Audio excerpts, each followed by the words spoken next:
बिस्मिल्लाहिर्रहमानिर्रहीम। अस्सलाम वालेकुम। उम्मीद करता हूँ कि सब बच्चे खैर वफियत से होंगे।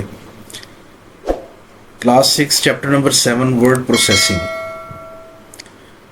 कुछ ख़ास फंक्शंस तमाम कंप्यूटर परफॉर्म नहीं करते। एप्लीकेशन सॉफ्टवेयर ऐसे प्रोग्रामों पर मुश्तमिल होता है जो कंप्यूटर को कुछ ख़ास काम करने के काबिल बनाते हैं। वर्ड प्रोसेसिंग सॉफ्टवेयर एक एप्लीकेशन सॉफ्टवेयर है और इसके अंदर आज हम देखते हैं कि हमारे पास वर्ड प्रोसेसिंग यूनिट में क्या बताया जा रहा है। फर्स्ट जो है वो है 7.1 what is word processing software. Word processing software क्या होता है? वर्ड प्रोसेसिंग सॉफ्टवेयर जैसा कि नाम से जाहिर है टेक्स्ट पर मबनी दस्तावेजात बनाने के लिए इस्तेमाल किया जाता है। इसमें टाइपशुदा हरूफ और दीगर डॉक्यूमेंट्स की तैयारी, फॉर्मेटिंग और कंप्यूटर में इसको शामिल करने के लिए इस्तेमाल करते हैं। ये प्रोग्राम तहरीर को लिखने, तरमीम करने और फॉर्मेटिंग के लिए टूल्स फ्राहम करता है। तरमीम से मुराद किसी भी टाइपशुदा तहरीर में तब्दीली करना है। फॉर्मेटिंग से मुराद तहरीर के नज़र आने के तरीके को तब्दील करना है। वर्ड प्रोसेसिंग के बहुत से प्रोग्राम दस्तयाब हैं, लेकिन माइक्रोसॉफ्ट वर्ड सबसे ज़्यादा इस्तेमाल होता है और तहरीर को संभालने के लिए सबसे ज़्यादा मकबूल जो प्रोग्राम है वो भी वर्ड प्रोसेसिंग सॉफ्टवेयर है। वर्ड प्रोसेसिंग सॉफ्टवेयर क्या है ये भी आपको दिखा देते हैं कि MS वर्ड जो है ये एक वर्ड प्रोसेसिंग डॉक्यूमेंट है।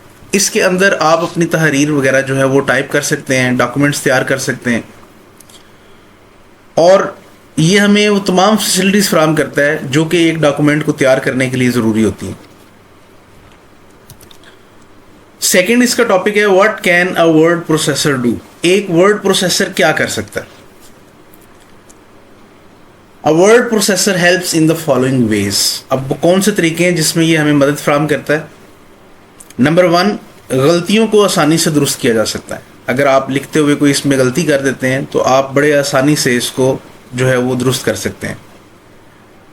मुख्तलिफ किस्म के टेक्स्ट डिज़ाइन एक ही पेज पर इस्तेमाल किए जा सकते हैं। जैसा कि अब यहाँ आपको हम दिखा देते हैं कि मैं लिखता हूँ I am a student of class 6th।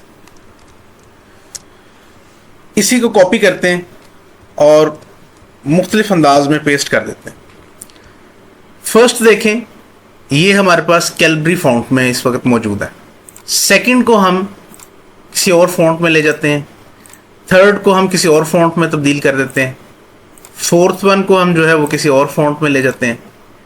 Sixth को हम किसी और फॉन्ट में ले जाते हैं और इनके हम कलर्स भी चेंज कर देते हैं। जैसे इसको हम रेड कर देते हैं, इसको हम ग्रीन कर देते हैं, ये किसी और कलर में कर देते हैं।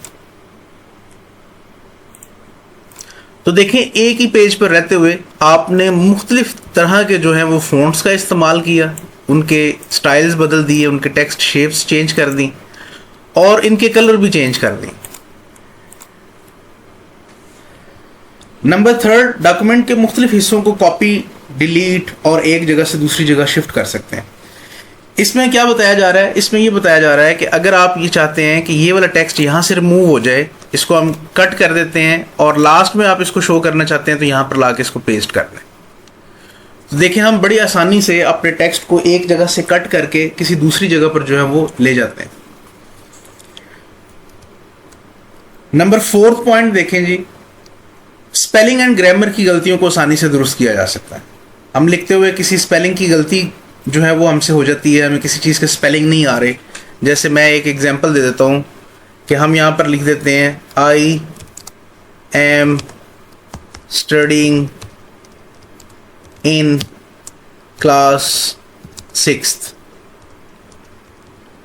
तो देखें, स्टडिंग के स्पेलिंग हमने जानबूझकर गलत कर दिए हैं, तो इसके नीचे उसने एक रेड कलर की लाइन जो है वो हमें दिखा दी है। इस रेड कलर की लाइन का मतलब है कि यहाँ पर स्पेलिंग की गलती है। इसके ऊपर आप राइट क्लिक करें और देखें, यहाँ पर आपको एग्जाम्पल दे रहा है कि आपने स्टडिंग लिखना है या ING के साथ सिर्फ जो है वो इसका इजाफा करना है। तो हम जो यहाँ पर मुनासिब समझते हैं या जो हम यहाँ पर पैराग्राफ के लिहाज से ज़रूरी समझते हैं तो वो हम उसको यहाँ से करेक्ट कर सकते हैं। नंबर 5 पॉइंट है, पैराग्राफ को मुख्तलिफ अंदाज में अलाइन किया जा सकता है। अलाइन क्या कहते हैं, किस चीज़ को कहा जाता है? अलाइनमेंट जो है वो हम अभी आपको यहाँ पर बताते हैं कि एक पैराग्राफ ले लेते हैं। इस पैराग्राफ में देखें कि ये जो साइड है ये इसकी लेफ्ट साइड है, इस वक्त ये लेफ्ट साइड से बिल्कुल इक्वल नजर आ रहा है, तो इसका मतलब है ये इस वक्त लेफ्ट अलाइंड है। इस सारे को हमने सेलेक्ट किया और यहां से ये देखें ये इसकी अलाइनमेंट्स हैं, 4 तरह की अलाइनमेंट्स होती हैं, left, centre, right and justify. हम इसको जस्टिफाई पे क्लिक कर देते हैं तो ये देखें इसने दोनों साइड को जो है वो इक्वल कर दिया। टेक्स्ट यहाँ से भी इक्वली नज़र आ रहा है और लेफ्ट साइड से भी। अगर आप इसको सेंट्राइज करना चाहते हैं तो आप यहाँ से इसको सेंटर पे क्लिक करें तो देखें सारा टेक्स्ट जो है वो सेंट्राइज हो गया। राइट पे क्लिक करेंगे तो वो राइट साइड पर चला जाएगा। तो ये हमारे पास 4 मुख्तलिफ किस्म की अलाइनमेंट्स होती हैं जिनको हम अपने डॉक्यूमेंट में इस्तेमाल करके टेक्स्ट को खूबसूरत बना सकते हैं। नंबर 6 पॉइंट है header and footer. Header and putters क्या होते हैं? ये आसानी से हर पेज पर टेक्स्ट को डिस्प्ले करवाने के लिए इस्तेमाल होते हैं। जैसे मैं कोई बहुत बड़ी बुक लिख रहा हूँ या मेरा कोई असाइनमेंट है जो कि 5-6 सफ़ात पर मुश्तमिल है, हम यहाँ पर पेजेस ऐड कर लेते हैं। कंट्रोल+एंटर करेंगे तो आपके पास पेजेस जो हैं वो ऐड होना शुरू हो जाएंगे। पेज के सबसे टॉप पर अगर आप डबल क्लिक करें तो देखिए हेडर ओपन हो जाता है। अगर आप यहीं पर से इसको स्क्रॉल करके नीचे आए तो देखिए फुटर लिखा हुआ है। हम ये चाहते हैं कि यहाँ पर हम लिख दें कंप्यूटर साइंस और इसको हम राइट साइड पर ले जाते हैं। बस फुटर है, फुटर के अंदर हम लिख देते हैं अपना नाम और इसको हम सेंट्राइज कर देते हैं। अब मैं ये चाह रहा हूं कि ये जो नाम लिखा हुआ है कंप्यूटर साइंस ये तमाम पेजेस पर आए और ये जो मेरा नाम लिखा हुआ है ये भी तमाम पेजेस पर आए। तो इसके लिए हम हेडर और फुटर को इस्तेमाल करते हैं। अक्सर बुक्स के अंदर आपने देखा होगा चैप्टर के नेम, पेज नंबर या राइटर का नाम लिखा हुआ होता है। तो देखें ये हमने एक पेज पे लिखा था कंप्यूटर साइंस, तो ये तमाम पेजेस के ऊपर जो है वो कंप्यूटर साइंस लिखा हुआ आ गया। इसके बाद भी अगर आप कोई पेजेस ऐड करेंगे तो उसके ऊपर भी ऑटोमेटिकली ये लिखा हुआ आएगा और हर पेज के बॉटम पर भी जो है वो फुटर में भी ये चीज़ आपको लिखी हुई नजर आएगी। इसे बोलते हैं हेडर एंड फुटर। यहाँ पर अब हम थोड़ा सा अपने डॉक्यूमेंट को देखते हैं और हम कुछ शॉर्टकट कीज़ को देखते हैं। शॉर्टकट कीज़ जो हैं वो बड़ी ज़रूरी होती हैं हमारे लिए, जो हमारे काम को आसान बनाती हैं और ये हमें आनी भी चाहिए। कुछ जो इम्पोर्टेंट शॉर्टकट कीज़ हैं वो मैं आपको आहिस्ता आहिस्ता थोड़ा थोड़ा करके जो है वो बताता जाऊंगा। फर्स्ट हमारे पास जो है वो है कट। कट किसको बोलते हैं कि डॉक्यूमेंट में से एक जगह से टेक्स्ट को ख़त्म कर दिया जाए और टेक्स्ट को किसी दूसरी जगह पर शो करवा दिया जाए। इसकी शॉर्टकट की है कंट्रोल+X। सेकेंड कॉपी है कि एक डॉक्यूमेंट में टेक्स्ट को हम कॉपी करते हैं एक जगह से और किसी दूसरी जगह पर हम उसको ले जाते हैं, तो उसके लिए हमें कंट्रोल+C करना पड़ता है। पेस्ट, उस कॉपी किए हुए या कट किए हुए डाटा को शीट के ऊपर दोबारा शो करने के लिए हम पेस्ट का इस्तेमाल करते हैं, कंट्रोल+V। बोल्ड जो है वो होती है कंट्रोल+B, यानी कि टेक्स्ट को बोल्ड करने के लिए, मोटा वाज़ह करने के लिए। इटैलिक कंट्रोल+I होती है, यानी इसकी मदद से हम अपने डॉक्यूमेंट को थोड़ा सा तिरछा करके जो है वो दिखा सकते हैं टेक्स्ट को। अब इसकी हम चेक कर लेते हैं इन कीज़ को। फर्स्ट हमने किया सेलेक्ट डाटा को। देखें कोई भी अगर आपने फंक्शन परफॉर्म करना है वर्ड के अंदर तो आपने सबसे पहले डाटा को सिलेक्ट करना है। जिस डाटा को आप कट करना चाहते हैं, कॉपी करना चाहते हैं, पहले उसको सिलेक्ट करेंगे। सिलेक्ट करने के बाद आपने वो की जो है वो परफॉर्म करनी है। अगर यहाँ पर मैं कंट्रोल+X कर दूँ, देखें क्या हो रहा है, कुछ भी नहीं हो रहा। ठीक है, मैंने 2-3 दफ़ा कंट्रोल+X किया लेकिन कुछ भी नहीं हुआ। जब मैं डाटा को सिलेक्ट कर लूँगा और एक ही दफ़ा करूँगा कंट्रोल+X तो देखिए वो डाटा वहाँ से ख़त्म हो गया। दोबारा देख लें, कंट्रोल+Z से हम इसको वापस ले आए, कंट्रोल+X किया, देखिए उसने वो डाटा को ख़त्म कर दिया। अब हम इसको नीचे लाना चाह रहे हैं तो कंट्रोल+V करेंगे तो ये देखिए हमारे पास आ जाएगा। अब इसी तरह यहाँ पर मैं ये चाह रहा हूँ कि मेरे पास ये जो रेड कलर में लिखा हुआ है I am student of class 6, इसको हम यहाँ से कॉपी करते हैं और इसको डॉक्यूमेंट में किसी और जगह पर शो करते हैं कंट्रोल+V के साथ। तो देखिए ये अपनी असल जगह पर भी मौजूद है और दूसरी जगह पर भी आ गया। तो कॉपी का ये फ़ायदा है कि आप टेक्स्ट को एक जगह पर रहने देते हैं और इसी तरह उसे दूसरी जगह पर भी शो करवा देते हैं, जबकि कट में ऐसा नहीं था।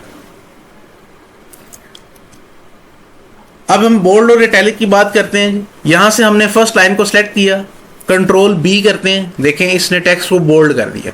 ये थोड़ा सा वाज़ह हो रहा है कि हम टेक्स्ट को बोल्ड कर रहे हैं। इसी तरह हम एक लाइन को सिलेक्ट करते हैं और कंट्रोल+I करते हैं, देखें इसने इसको स्लाइटली सा, अगर आप इसको थोड़ा सा जूम कर लेते हैं, हम इसे गौर से देखें तो ये टेक्स्ट जो है वो थोड़ा सा कर्व हो रहा है। कंट्रोल+I करें, ये देखें यहाँ पर बिल्कुल सीधा है, यहाँ पर थोड़ा सा कर्व हो रहा है। ठीक है जी, ये हमारे पास 5 शॉर्टकट कीज जो है वो आज हमने आपको बता दी हैं और आपने इसकी प्रैक्टिस भी करनी है। अब हम वापस टॉपिक पर आते हैं। लास्ट में इस पेज के 2 लाइंस हैं वो भी पढ़ लेते हैं। The title bar, title bar क्या होती है? माइक्रोसॉफ्ट वर्ड पर क्लिक करने से डेस्कटॉप पर एक विंडो ओपन हो जाती है। इस विंडो में सबसे ऊपर वाली जो बार होती है उसको टाइटल बार कहते हैं। इस बार पर डॉक्यूमेंट का नाम लिखा हुआ होता है। देखें, हमने वर्ड ओपन किया सॉफ्टवेयर, ठीक है, इसके ऊपर सबसे ऊपर देखें टॉप पर क्या लिखा हुआ है? डॉक्यूमेंट 1, और आगे लिखा हुआ है डैश वर्ड। डॉक्यूमेंट 1 इस डॉक्यूमेंट का नाम है और वर्ड इस सॉफ्टवेयर का नाम।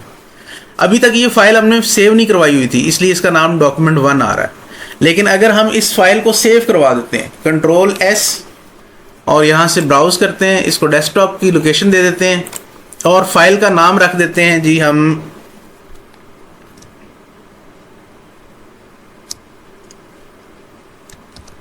फातिमा आसिफ, इसको हम सेव करवा देते हैं। तो देखें टाइटल बार के अंदर अब फाइल का जो नाम है वो फातिमा आसिफ लिखा हुआ आ रहा है। ये आज का हमारा लेक्चर था जो हमने बड़े अच्छे अंदाज में आपको क्लियर कर दिया है। अगर आपको कोई क्वेश्चन वगैरह हो तो आप वो भी कर सकते हैं। मौजूदा हालात के पेश नज़र हम बच्चों को ऑनलाइन कंप्यूटर कोर्सेज करवा रहे हैं जिसमें MS Word, MS PowerPoint, MS Excel, InPage वगैरह शामिल हैं और ये बिल्कुल फ्री हैं। कंप्यूटर कोर्सेज के साथ साथ बाकायदा टेस्ट और प्रैक्टिकल भी करवाए जाएंगे जिससे आप कंप्यूटर फील्ड में एक्सपर्ट हो जाएंगे और आपको कंप्यूटर के काम के सिलसिले में किसी का मोहताज नहीं होना पड़ेगा। चैनल को सब्सक्राइब करें और अगर आपने कोई सवाल पूछना हो तो आप मुझे ईमेल कर सकते हैं और वीडियो पर कमेंट करके भी पूछ सकते हैं। Thanks for watching.